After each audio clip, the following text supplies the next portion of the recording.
اور عمران خان صاحب نے کہا جی میں نے تو اپنے سارے کیسز لڑ لیے, میرے میکسیمم کیسز ختم ہو گئے, 95% کیسز جیتنے کے بعد میں ڈیل کیوں کروں. اس ملک میں ڈیل کو ایک گالی سمجھا جاتا ہے, اور جس نے ڈیل کی ہے اس نے بعد میں بھگتا بھی ہے. تو عمران خان نے صاف کہہ دیا جی میں ڈیل نہیں کرنا, چاہے مجھے کوئی بھی کہے گا, میں کسی قسم کی ڈیل کے لیے تیار نہیں ہوں. اچھا, اس پہ ایک اسٹیٹمنٹ آیا اور یہ شیخ وقاص اکرم صاحب نے دیا, اور کیونکہ ابھی بڑا بیانیہ بنایا جا رہا ہے اور جماعت اسلامی کو استعمال کیا گیا ہے.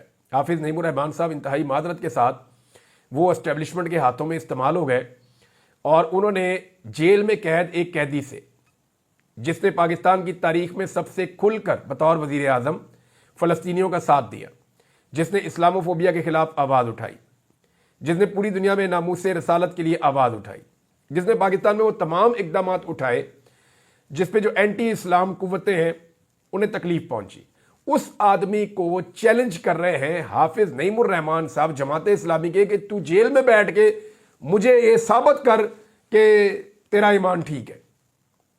اور جو لوگ باہر بیٹھے ہوئے ہیں جن کو جعلی حکومت کے اندر لا کے بٹھایا گیا ہے, ان سے حافظ نعیم الرحمان صاحب سوال کرنے کی جرت نہیں کر رہے. یہ بڑی باریک واردات ہے. اس وقت پاکستان کی حکومت اور پاکستان کے ادارے ایک مشن پر ہے کہ کسی طرح سے بھی عمران خان صاحب سے کچھ ایسے معاملات کروائے جائیں اور کیے جائیں جن کے ذریعے سے ایک نیا بیانیہ ڈیولپ کیا جائے پاکستان کے اندر اور پاکستان کے باہر اور.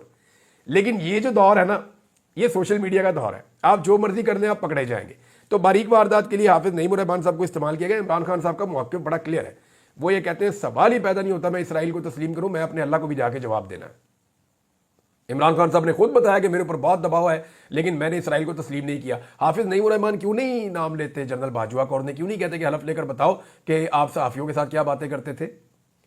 جنرل باجوہ سے کیوں نہیں پوچھتے, ابھی جو موجودہ آرمی چیف ہیں یا اسٹیبلشمنٹ ہے یا موجودہ جو حکومت ہے ان سے کیوں نہیں پوچھتے کہ کیوں مارتے ہیں لوگوں کو جب وہ لوگ نکلتے ہیں اسرائیل کے خلاف احتجاج کرنے کے لیے یا فلسطینیوں کے حق میں احتجاج کرنے کے لیے. آپ کی اپنی جماعت کے سینیٹر مشتاق احمد کے ساتھ کیا کچھ نہیں کیا, اس کے اوپر تو آپ نہیں بولے. بہرحال وہ ایک باریک واردات تھی لیکن پکڑی گئی, اور جب باریک واردات پکڑی جاتی ہے تو جس کی پکڑی جاتی ہے وہ بہت بری طرح پھنس جاتا ہے. یہاں پہ شیخ وقاص اکرم صاحب کا اسٹیٹمنٹ ہے, اور انہوں نے یہ کہا کہ سابق وزیر اعظم عمران خان نے اپنے سیاسی حریفوں کی طرح ڈیل کے لیے کبھی بھی غیر ملکی مداخلت پر انحصار نہیں کیا.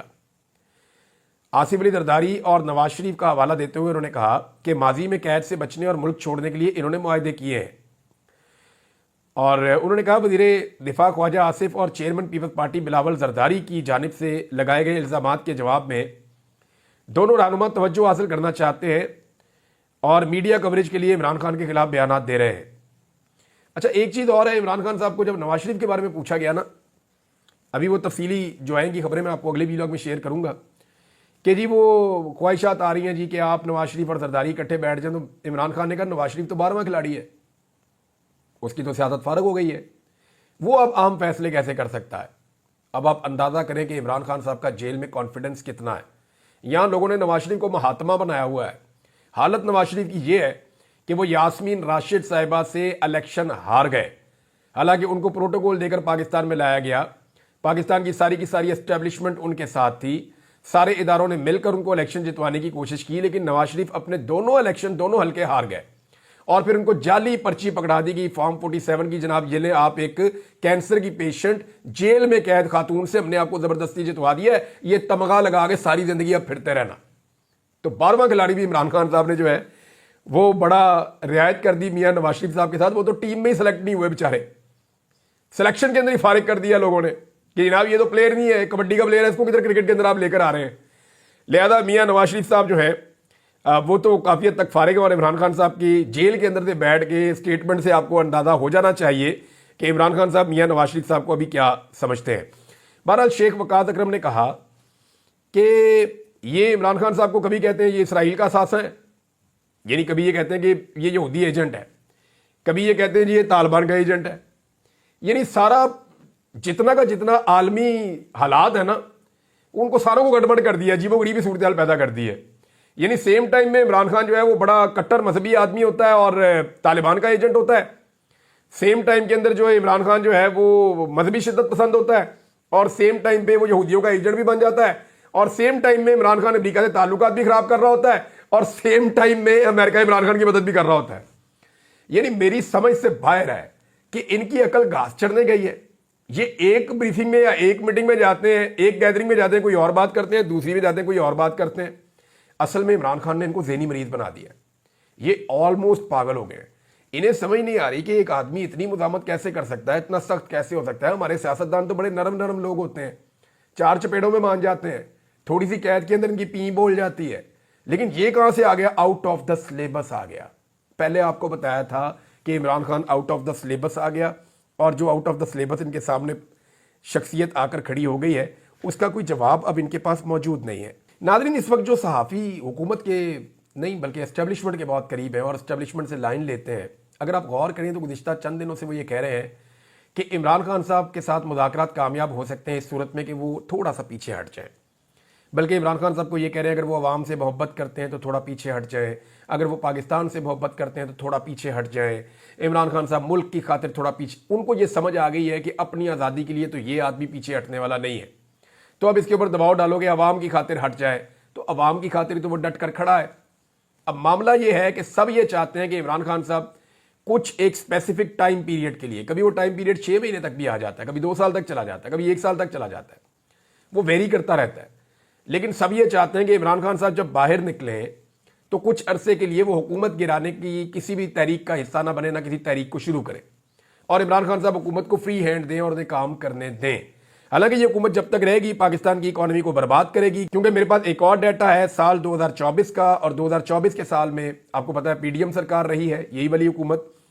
تو انہوں نے جو قرضہ لیا نا اس سال, وہ 3919 ارب کا قرضہ لیا ہے. 3919 ارب کا قرضہ انہوں نے لیا ہے. اس کو ذرا آپ 365 پہ تقسیم کریں نا, تو یہ پاکستان کی وفاقی حکومت کی بات میں کر رہا ہوں. حالانکہ تعلیم, health, transportation, law and order, بے شمار چیزیں جو ہیں صوبے اپنے خود چلاتے ہیں.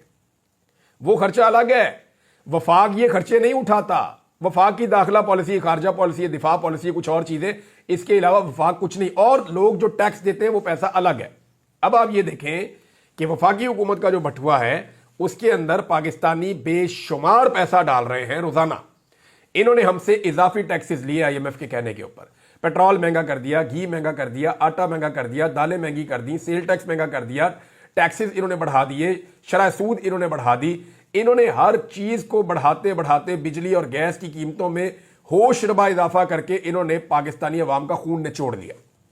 اب اتنا پیسہ ان کے بٹوے میں گیا ہے, لیکن اس کے باوجود ان کو اور پیسہ چاہیے. تو اور پیسہ انہوں نے دنیا کا مہنگا ترین قرضہ لیا ہے, اور اس دفعہ 3919 ارب روپے کا قرضہ انہوں نے اضافہ کیا ہے 2024 میں. اگر آپ اس کو 365 پہ تقسیم کرنا تو یہ حکومت عوام کا خون نچوڑنے کے باوجود روزانہ 11 ارب روپے کا قرضہ لے رہی ہے. اسلام آباد کے 27 کلومیٹر کے اوپر جو حکومت بیٹھی ہوئی ہے نا, یہ 11 ارب روپے کا روزانہ قرضہ لے رہی ہے. عوام کا خون علیحدہ نچوڑ رہی ہے. اربوں روپے عوام سے لے رہے ہیں, اربوں روپے کا قرضہ لے رہے ہیں, لگا کھا رہے ہیں. وہاں پہ پارا چنار کے اندر بچے شہید ہو رہے ہیں, ان کے پاس دوائیاں نہیں ہیں, ادھر دوائیاں یہ پہنچا نہیں سک رہے, لگا کھا رہے ہیں. مجھے تو لگتا ہے یہ پیسہ خرچ ہو رہا ہے ان کی عیاشیوں کے اوپر یا کمیشنوں کے اوپر, کیونکہ پاکستان کے اندر جتنے بڑے بڑے میگا پروجیکٹس تھے وہ سارے تقریباً بند کر دیے گئے ہیں. خیبر پختونخوا سے لے کر کراچی تک